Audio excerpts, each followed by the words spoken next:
Welcome to Tech Revive Services. तो देखो, आज हमारे पास ये एक इंडक्शन रिपेयर करने के लिए आया है। ठीक है, तो इसमें थोड़ा सा डिफरेंट टाइप का थोड़ा सा डिफ़िकल्ट प्रॉब्लम है। इसमें E2 का एरर आ रहा है। ठीक है, तो ये एकदम भी आसान प्रॉब्लम नहीं है, क्योंकि लॉजिक लेवल का प्रॉब्लम है। लॉजिक लेवल प्रॉब्लम में बहुत दिक्कत होती है रिपेयर करने में। ठीक है, तो इसके पहले भी एक इंडक्शन आया था, वो भी प्रेस्टीज का था। उसमें क्या था, E3 का प्रॉब्लम आ रहा था। ठीक है, तो कभी कभी रजिस्टर्स के सेटिंग में या माइक्रो कंट्रोलर के कैलिब्रेशन में थोड़ा सा डिसमैच होने की वजह से ये सब प्रॉब्लम जनरेट होता है। ठीक है, आप अगर रिपेयर करके दोगे भी तो फिर भी ये कंप्लेन आ जाएगा। तो उस केस में क्या हुआ था, मैंने रिपेयर करके दिए था, तो दोबारा से वही प्रॉब्लम एक हफ्ता बाद आ गया। फिर से वही प्रॉब्लम है कि आ गया। तो उसमें कोई कुछ करने का तो सिचुएशन नहीं था, या कोई और भी रास्ता तो नहीं था। तो उसमें पूरा बोर्ड लगाना पड़ा नया। ठीक है, मैंने ही लगाया था। तो जनरली मैं इन सब केसेस में अभी वीडियो नहीं देता हूँ, क्योंकि ये अनसक्सेसफुल केसेस, और अभी मेरा चैनल थोड़ा सा नया है। अभी अगर अनसक्सेसफुल केस डालना शुरू कर दो तो थोड़ा सा अलग चीज़ हो जाता है। ठीक है, मतलब थोड़ा सा नेगेटिव साइड पे ज़्यादा चला जाएगा। ठीक है, थोड़ा सा चैनल ग्रो कर जाए। ठीक है, हमारा सर्विस कंपनी का थोड़ा ग्रो हो जाए, और चैनल का भी थोड़ा सा ग्रो हो जाए। 700-800 वीडियो आ जाए, 700-700 केस स्टडी आ जाए, तो मैं अनसक्सेसफुल केस डालना भी स्टार्ट कर दूँगा। ठीक है, तो ये वीडियो मैं क्यों डाल रहा हूँ, क्योंकि आप समझ ही सकते हो, और मैं बता भी रहा हूँ कि ये हो भी सकता है या नहीं भी हो सकता है। ठीक है, फिर भी ये वीडियो आएगा यूट्यूब पे। मैं क्यों बना रहा हूँ, क्योंकि इस पे पहले भी मैं काम कर चुका हूँ। ठीक है, इसका अब देख सकते हो, ग्लास का हालत थोड़ा सा ख़राब है, टूटा फूटा हुआ है। ठीक है, तो ये पहले भी कुछ टेक्नीशियन के पास गया था, तो उन्होंने क्या किया, क्या हुआ था पहले मुझे पता नहीं। उन्होंने पूरा बोर्ड को बदल दिया। ठीक है ना, मतलब इसमें यूनिवर्सल चाइना वाला बोर्ड है, नया वाला बोर्ड है। ठीक है, उन्होंने बदल दिया था। तो ये पहले भी मेरे पास से रिपेयर हो चुका है। 2 दिन नहीं, 2 दिन में इतना ख़राब तो काम नहीं करते हैं। ठीक है, हाँ, 2 हफ्ता पहले ही आया था, रिपेयर होके गया है। तब प्रॉब्लम क्या था, आईजीबीटी उसका शॉर्ट था। ठीक है, आईजीबीटी शॉर्ट होने की वजह से इसका जो पूरा सेट है, अगर मैं प्लग पे लगाऊं इसको, ठीक है, तो मेरा सिर्फ इसका जो बल्ब है वो ग्लो होना स्टार्ट कर देगा। ठीक है, मतलब ये पूरा का पूरा शॉर्ट है। तो उसका मैंने आईजीबीटी चेंज किया। ठीक है, तो अभी ये चल रहा था, 2 हफ्ता चला। उसके बाद ये E2 का एरर लेके आ गया। ठीक है, तो मेरा वीडियो बनाने का कारण इस केस स्टडी पे यही है कि मैं पहले भी इसको रिपेयर कर चुका हूँ। तो एक बार जब आ भी गया है तो थोड़ा सा दिखा भी देता हूँ, बोल भी देता हूँ कि ठीक है, कि ये इंडक्शन मैंने रिपेयर किया था। जनरली सारा केस ही हम वीडियो में डालते हैं। ठीक है, तो चलो पहले आपको प्रॉब्लम दिखा देते हैं। डायरेक्टली दे रहा हूँ, अभी सीरीज में नहीं लगा रहा हूँ, क्योंकि उड़ेगा तो नहीं। देखो, आ गया हमारा डिस्प्ले आ गया। थोड़ा सा मैं अभी लाइट को ऑफ कर दूँ, देख सकते हो डिस्प्ले आ गया है। ये देखो, E2 का एरर आना स्टार्ट हो गया। ठीक है, तो हमारा अभी केस स्टडी यही है कि E2 का एरर हमको सॉल्व करना है। तो चलो देखते हैं क्या है इसके अंदर।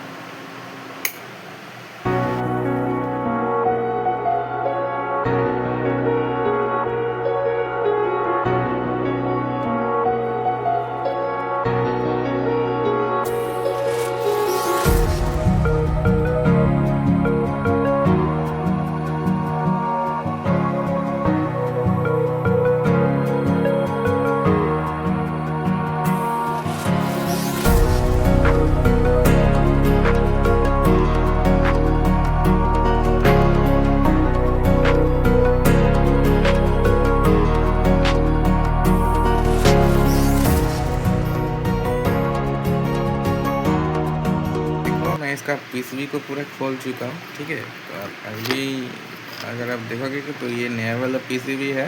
ठीक है, चाइनीज़ कंपनी का, और 10th इंडक्शन वाला पीसीबी है। तो यहाँ पे देख सकते हो कि आईजीबीटी चेंज हुआ है। ठीक है, और जो फ्यूज़ भी चेंज हुआ है। ठीक है, ये सॉकेट लगा दिया है, फ्यूज़ चेंज हुआ है इसका मतलब। ठीक है, तो देखो अभी अगर अब इन सब प्रॉब्लम में ये 2 रजिस्टर और ये तीनों 1 2 3 ठीक है। ये 5 ही रजिस्टर आपको चेक कर लेना है, ठीक है। अगर ये ख़राब हुआ तो ये सब प्रॉब्लम आएगा। और दूसरा तो दूसरा ये कैपेसिटर शॉर्ट हो सकता है, ये सब रजिस्टर ख़राब हो सकता है, ओपन हो सकता है, ये सब ट्रांजिस्टर ओपन हो सकता है, ठीक है। यही सब प्रॉब्लम आता है। तो देखते हैं हम बोर्ड में अभी क्या प्रॉब्लम है अभी हमारा इस बोर्ड में। तो देखो फाइनली ये रिपेयर हो चुका है, ठीक है। अब प्रॉब्लम क्या था, देखो मैंने कितना कुछ किया है इधर, ठीक है। ये वाला छोटा सा कैपेसिटर चेंज किया, ये रजिस्टर चेंज किया, ये रजिस्टर चेंज किया, और फाइनल प्रॉब्लम जो था ये रजिस्टर, ठीक है। मैंने बोला ना इन तीनों इन पांचों के अलावा भी ये बहुत सारे कंपोनेंट्स है जो ख़राब होते हैं, ठीक है। तो ये सब रजिस्टर ख़राब होने की वजह से भी प्रॉब्लम आता है। जैसे कि ये इस केस में तो ये रजिस्टर ख़राब था, ठीक है। ये जो डिफरेंट कलर का दिख रहा है, ग्रीन कलर का दिख रहा है, ये मतलब ख़राब नहीं था, थोड़ा सा मॉडिफाई किया गया है, मैं बोलूँगा डिटेल्स में। तो इस रजिस्टर की वजह से यहाँ पे E2 का एरर आ रहा था, ठीक है। तो देखो पहले मैं तो स्टार्ट करके दिखा देता हूँ।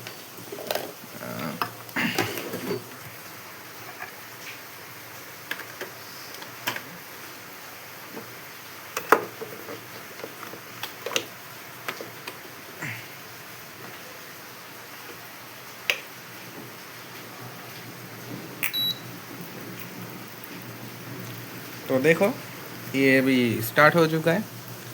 अभी अगर मैं पावर प्रेस करूँगा, ठीक है, तो देखो यहाँ पे अभी E0 आ रहा है, ठीक है। और यहाँ पे जो हमारा मेटल सेंस करने का EMF का साउंड है वो भी आ रहा है, ठीक है। मतलब अभी मेटल सेंस कर रहा है। और जो भी दिक्कत था कि E2 का एरर था हमारे सिस्टम में, तो वो E2 का एरर अभी सॉल्व हो चुका है। अभी देख सकते हो यहाँ पे E0 आ रहा है, ठीक है। अगर इस कॉइल के ऊपर मेटल रखोगे तो हीट होगा, ठीक है। तो देखो अभी बात कर लेते हैं क्या हुआ था। देखो पहले तो मैं इसको ऑफ कर लेता हूँ, ठीक है, हाई वोल्टेज होता है बहुत। और तो देखो तो डिस्टर्ब हो गए। तो देखो यहाँ पे दिक्कत क्या था। यहाँ पे तीनों जो रजिस्टर देख रहे हो, ठीक है, मैंने पहले एक को चेक किया। एक रजिस्टर में तो आ रहा था करीब 0.9 वोल्ट करके, ठीक है। तो और दूसरे में आ रहा था 4.5 वोल्ट करके, ठीक है। तो पहले तो मुझे लगा कि 0.9 वोल्ट ही फॉल्ट ही होगा, ठीक है, मतलब वही कम आ रहा है। तो मैंने उस सेक्शन में छेड़खानी किया। तो देखो यहाँ पे रजिस्टर चेंज कर चुका हूँ मैं, यहाँ पे कैपेसिटर चेंज कर चुका हूँ। कैपेसिटर शॉर्ट करने की वजह से भी कभी कभी वोल्टेज ड्रॉप होता है, ठीक है।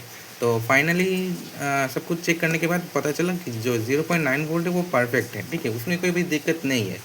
जो दिक्कत जो है वो है इस सेक्शन में, ठीक है, दूसरे वाला जो सेक्शन है उस सेक्शन में। तो वहाँ पे क्या हो रहा था, 4.5 वोल्ट जनरेट होता है कभी कभी, कुछ कुछ सेट में, कुछ कुछ केसेस में यहाँ पे 4.5 वोल्ट या 5 वोल्ट ऐसा जनरेट होता है, ठीक है। जो रेगुलर काम करते हैं उनको पता होगा। तो इस केस में 4.5 वोल्ट जनरेट हो रहा था, ठीक है। तो ये इसके लिए हाई वोल्टेज था, ठीक है। मुझे पता चला कि यहाँ पे देख सकते हो एक जंपर के साइड में 3.0 वोल्ट लिखा है, ठीक है।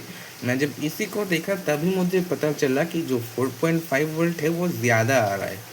तो मैंने क्या किया, यहाँ पे जो रजिस्टर देख रहे हो ये गलत वाला रजिस्टर लगाया, ठीक है। गलत वाला मतलब क्या, यहाँ पे एक रजिस्टर, एक वैल्यू का रजिस्टर लगाया था, मैंने उस वैल्यू को चेंज करके दूसरा वाला रजिस्टर लगाया है, ठीक है। मतलब वैल्यू को चेंज किया है ताकि ये 3 वोल्ट पे जा सके, मतलब 4.5 वोल्ट से 3 वोल्ट तक जा सके, ठीक है। मतलब वोल्टेज को ड्रॉप किया है मैंने, तभी ये जो एरर है E2 का एरर ये हटा अभी, ठीक है। तो ये परमानेंट सॉल्यूशन नहीं है इस बोर्ड का। ये अगली बार भी दूसरा कोई प्रॉब्लम आ सकता है, मतलब E2 का ही आ गया। अब मान लो कि इस रजिस्टर से भी काम नहीं जब बनेगा, दूसरा और एक रजिस्टर लाना पड़ेगा, ठीक है। तो इसीलिए ये सब सॉल्यूशन रजिस्टर के वैल्यू मॉडिफाई कर देना, ये परमानेंट सॉल्यूशन नहीं है। परमानेंट सॉल्यूशन ये है कि आप पूरा बोर्ड को चेंज कर दो, ठीक है। बोर्ड को चेंज कर दो, कस्टमर को वारंटी दे दो, तो काम ख़त्म। अभी ये मैं कस्टमर को ये भी बोल दूंगा कि यहाँ पे परमानेंट सॉल्यूशन नहीं बना, ये फिर भी दिक्कत हो सकता है। अगर उनका कहना ये है कि हाँ भाई मुझे कुछ फ़र्क नहीं पड़ता, अगर फिर से ख़राब होगा तो मैं फिर से आपके पास भेजूँगा, ठीक है। हम तो रिपेयर कर देंगे, हमको भाई हमको कोई दिक्कत नहीं है, हम तो जितना बार रहेगा रिपेयर कर देंगे, ठीक है, कोई भी दिक्कत नहीं है। तो एक वैसी बात हुआ तो चलता रहेगा ऐसे। अगर उनका बात ये हुआ कि नहीं मेरे को जो भी करना है एक बार में करना है, अच्छा करना है, पैसा खर्च हो, अगर ये ऐसा बात हुआ तो तभी चेंज कर दूंगा, मतलब पूरा बोर्ड को चेंज कर दूंगा। वैसे IGBT चेंज किया ही है मैंने, ठीक है। तो यही था आज का केस स्टडी। तो